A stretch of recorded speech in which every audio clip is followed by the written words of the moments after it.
Oke, baik. Perkenalkan, nama saya Jindri Manopo dari jurusan Pendidikan Teknik Elektronika dengan kode NIM 2002055502001. Nah, pada kesempatan kali ini saya akan membahas tentang uh, ini, sistem distribusi daya yang stabil pada industri. Nah, di sini saya akan menjelaskan tentang sistem distribusi daya atau daya listrik dari industri, dari pembangkit listrik sampai ke konsumen.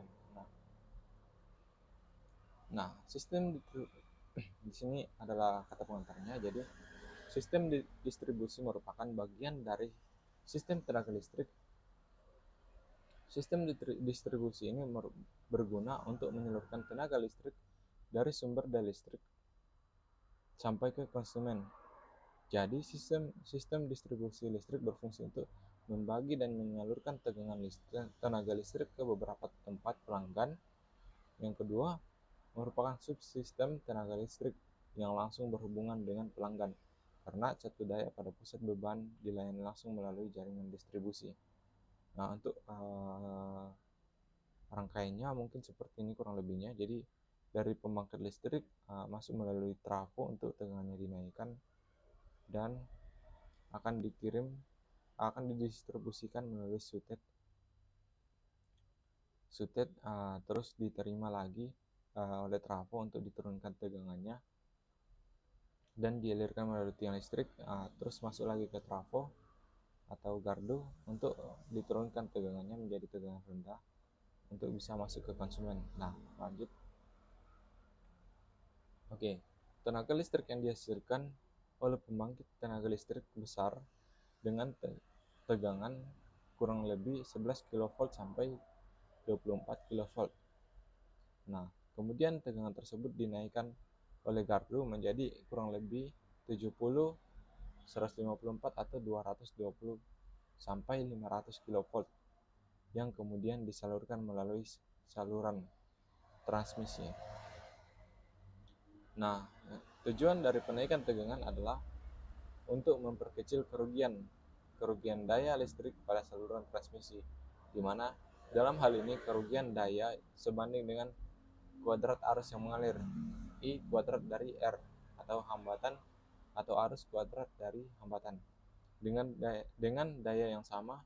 Bila tegangannya diperbesar, maka arus yang mengalir akan semakin kecil sehingga kerugian daya dapat diminimalisir. Nah, di sini merupakan salah satu tujuan kita, yaitu membuat sistem transmisi daya yang stabil. Nah, di sini tujuannya yaitu tegangannya dinaikkan agar memperkecil kerugian daya.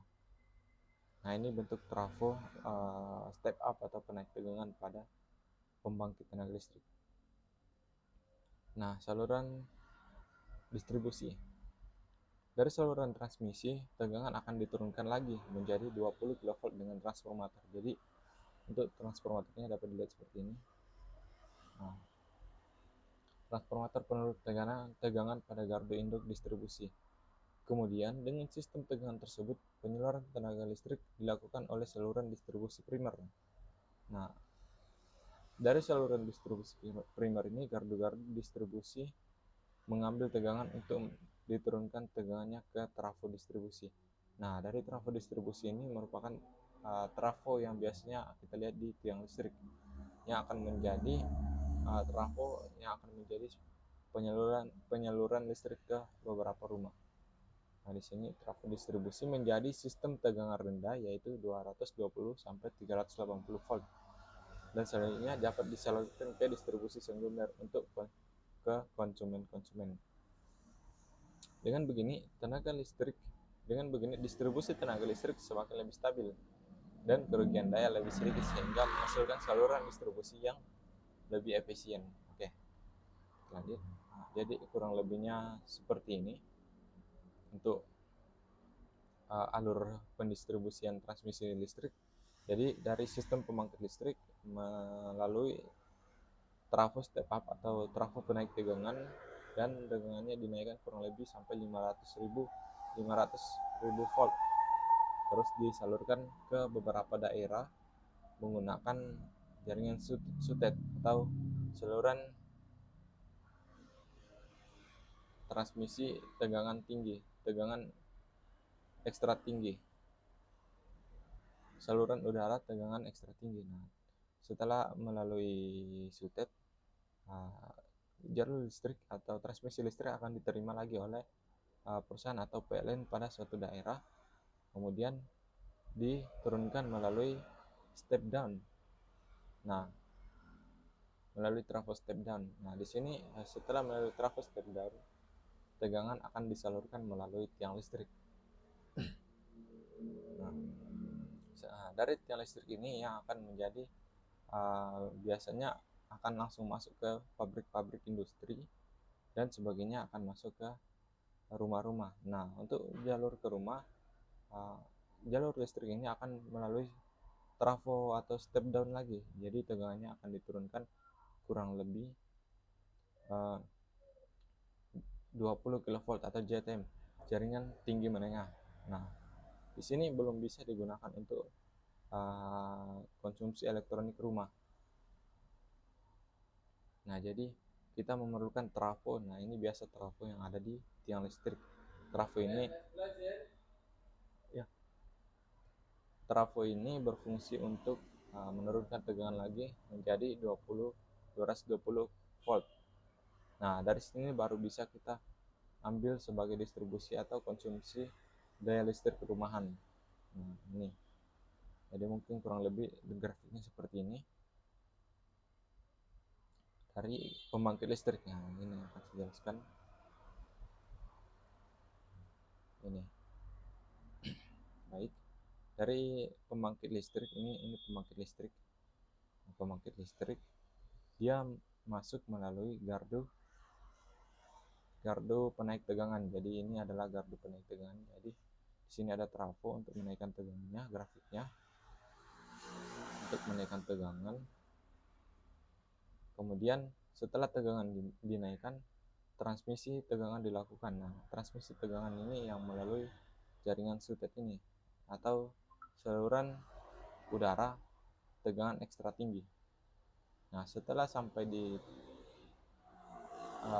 tujuan, maka tegangan akan diturunkan lagi melalui gardu induksi transmisi atau penurun tegangan. Ini adalah grafiknya. Sini sudah sampai di langkah sini. Jadi ini adalah gardu penurun tegangan. Nah, setelah gardu penurun tegangan dilakukan, maka subtransmisi dilakukan. Yaitu subtransmisi yaitu menyalurkan listrik melalui tiang listrik dengan tegangan yang masih tinggi. Nah, setelah melalui subtransmisi, maka listrik akan masuk ke gardu induk distribusi. Nah, di sini gardu induk distribusi untuk disalurkan lagi. Nah, oke. Jadi di sini terdapat trafo penurun tegangan. Nah, dapat dilihat di sini trafo penurun tegangan.